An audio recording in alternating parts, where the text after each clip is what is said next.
Born in 46, raised up in the sticks, somewhere in North Carolina.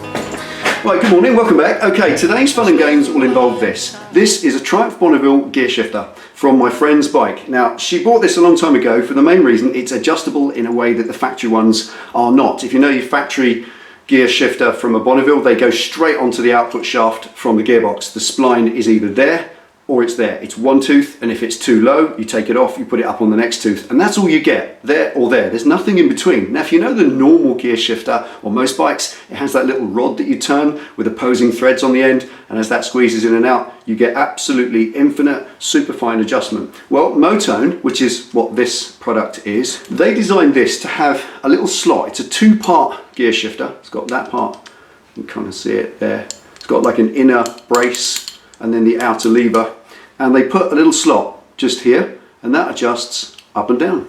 So you put it onto the spline that's closest to what you want, and then what it gives you is, with the loosen of that screw, you can adjust that up and down by, if you look at the end here, what we got, 1/2 inch or so. Now, I know from experience with Penny's bike that if you put that on and then you come down one or up one on the spline tooth, it is nearly an inch adjustment. So that adjustment of 1/2 inch gives you a fine tuning for the lever. And where it works for my friend, her situation is that on a really sunny day she'll wear lightweight boots which are thinner. On a really cold wet day she'll wear thick, heavier, more winter boots, and that gives it a little bit too close, so she needs it up a bit, but it's too much, it's too high if she puts it up on the next spline. So that halfway adjustment is excellent for making it perfect for riding in either of her choice of footwear. The other side of it is, for her point of view, that is easy. Just to loosen that, adjust it up, tighten it up, job done. Rather than messing around taking the actual linkage off and worrying about whether it's refitted correctly. She's not mechanically minded, but that is extremely easy. So that's why she wants to keep it and not just change it for another one.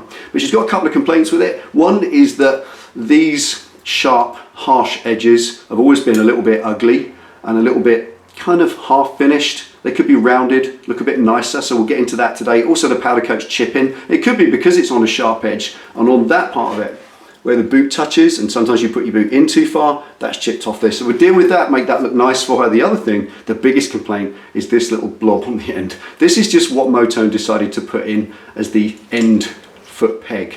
If I just take this off, the cleverness in this is in that, and I like that a lot. That's a really clever piece of engineering, very simple and straightforward.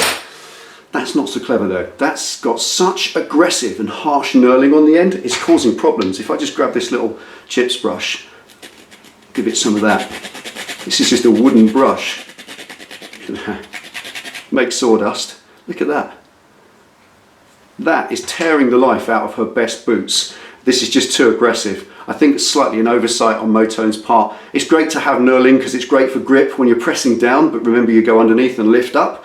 That would be great for a brake pedal, but I think it's no good for a gear shifter because you're lifting underneath and it's done quite a lot of damage to the leather on the top of her bike boots. So we're going to take that out of it today, get rid of that knurling, thin it down a little bit because it's quite clumsy as well, visually and physically. To come from under it to over it is a bigger action if it's too thick. So we'll make that a little bit thinner and easier to use. So there we are, that's today's fun and games. Make that look much nicer, make that look less aggressive and doing less damage. So let's get on with it.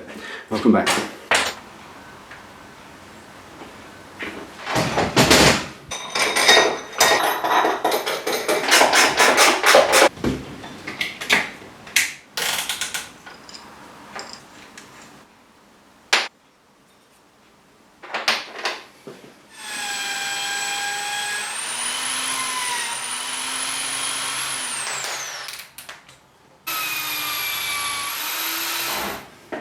Alright, well, it would appear that what's on there is tougher than it looks, even though it's chipped off in most of these places. The actual flat part is still quite tough and resilient. I don't know whether it's paint, powder coat, but it's certainly not anodizing, so that's going to come off. We'll just have to try a different tack. Smoking homemade cigarettes, soaking up the sunshine, drinking in the moonlight, sharing good times with his friends. One last liquor run, then he said he was done, living the good life in the hills.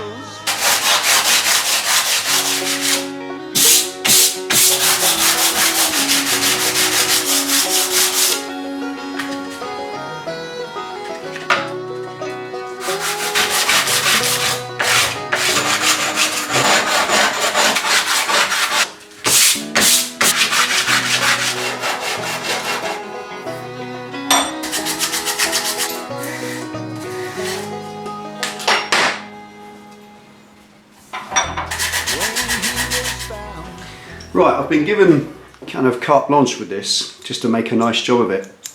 I quite like it in silver, it's quite nice. But not that scratchy brushed finish. It needs polishing if it's going to be anything. And it needs some roundness as well. That is too square. It looks like it's just been machined, which is nice in some senses, but as you know, the Bonneville Scrambler series of bikes, they're all very rounded. Everything's very rounded. If you look at the factory one that I refurbed a little while ago on Pennies, it's all rounded, the whole thing. So that just doesn't fit in with that look. So next thing, just round off some of this angularity. There's a word for it. Found him guilty of nothing more than shine. The day of 30 years didn't even throw a tear, 'cause he knew he'd never do it time.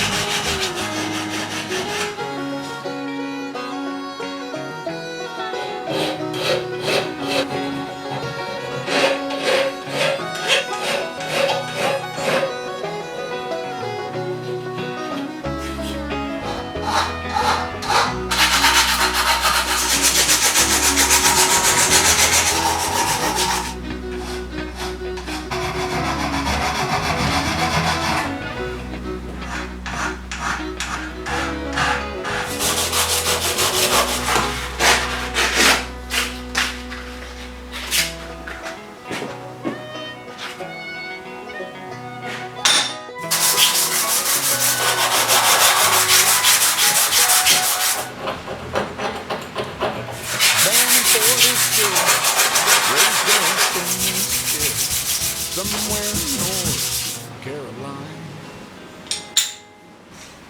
Spend a lifetime. Right, now I think you'll agree, that looks a whole heap better already. And I think we'll get the polisher out and get some mirror going on. I think that would look lovely.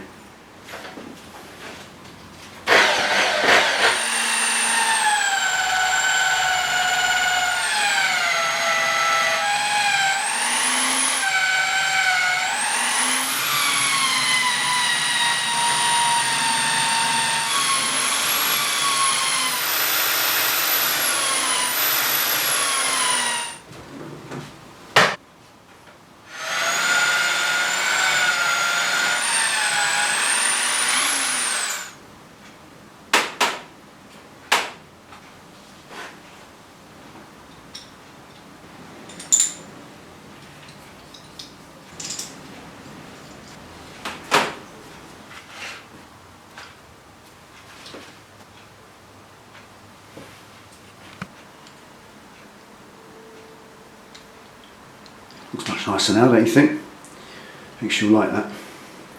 Now, even though I said it's a black engine that she's got, it's a black engine on Penny Scrambler, and if you remember, the gear shifter is polished alloy, so I think that'll look quite nice. And of course, if she doesn't like it, I'm happy to paint it black, not an issue. But I think that'd be a shame. It's quite nice. Awesome. Right, now, as you probably know, if you've ever done it, metal polishing is about the dirtiest thing you'll ever do in your garage. So I'm going to get cleaned up and then get on with the next bit. Nice.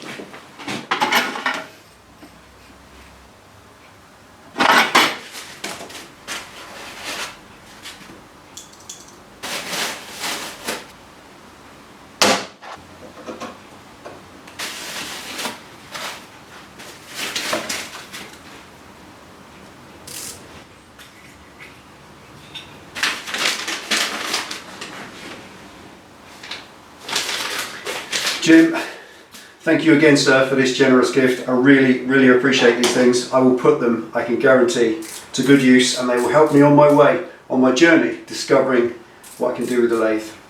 Thank you again, sir.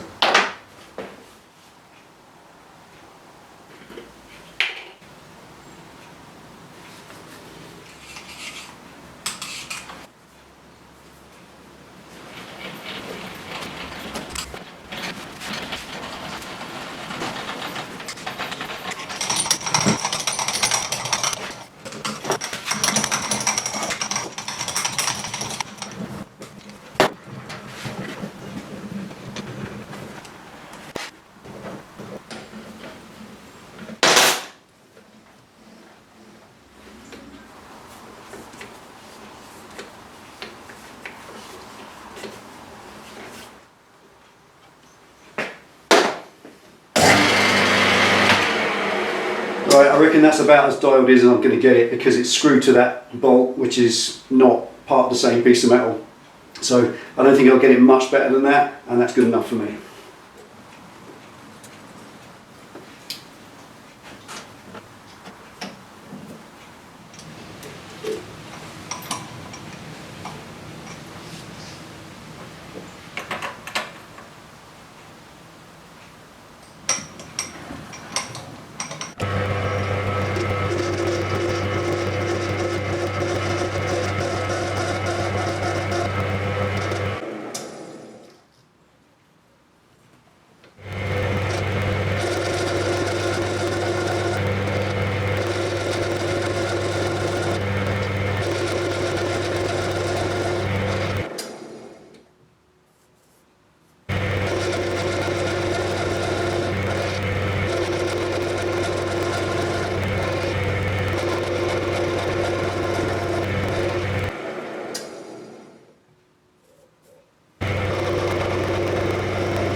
Right, there we are, index as they say.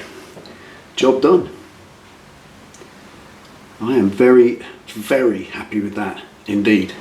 Now, hands up at the back who remembers Sundance pegs. Remember, back in the 1970s, one of the custom parts you could commonly buy was a Sundance foot peg, and they were basically ridges like this with O-rings slotted in them. So that's exactly what I'm going to do. At work I've got some rubber O-rings, 5 little rubber rings, and they'll go nice and neatly in those grooves, and that will give a rubber grip at the same time as looking really nice. So there we are, a Sundance peg on a Motone aircraft grade billet adjustable Bonneville gear shifter. That is a really, really nice result. At no point did I think it was going to come out as well as that. It could be attributed to the quality of this aluminium. It is extremely smooth, extremely hard. Taking that knurling off with the lathe, it was really complaining. So that's proper hard, high grade billet. So that's going to last a long time, and I reckon it will dull down in use once it gets rain on it and so on, but that's what it's all about. When it gets fitted, it's going to look bling. There we are. Hope you like that. I really enjoyed today. 4:45, a full day doing something meaningful for a very special friend. There we are. Thank you for watching. I really appreciate all your kind advice and guidance. Thank you, Jim, for more parts and equipment. I really appreciate that, sir. And of course to all of you for your encouragement in this, in learning how to use this. I'm going to make mistakes. I'm going to do things wrong, and I hope to do that so I can learn from it. So any advice or guidance you have, if it's polite, respectful and constructive, I welcome it all the way, because I am not a machinist, I'm not a lathe turner, I'm certainly no engineer, I'm just a humble mechanic, and that is what it turned out today. There we are. Thanks for watching. Take it easy, ride safe. See you next time.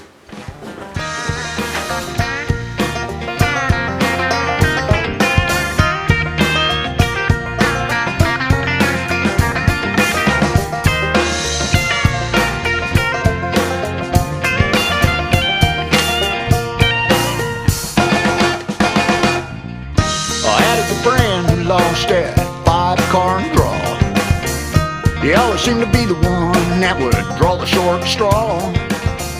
He had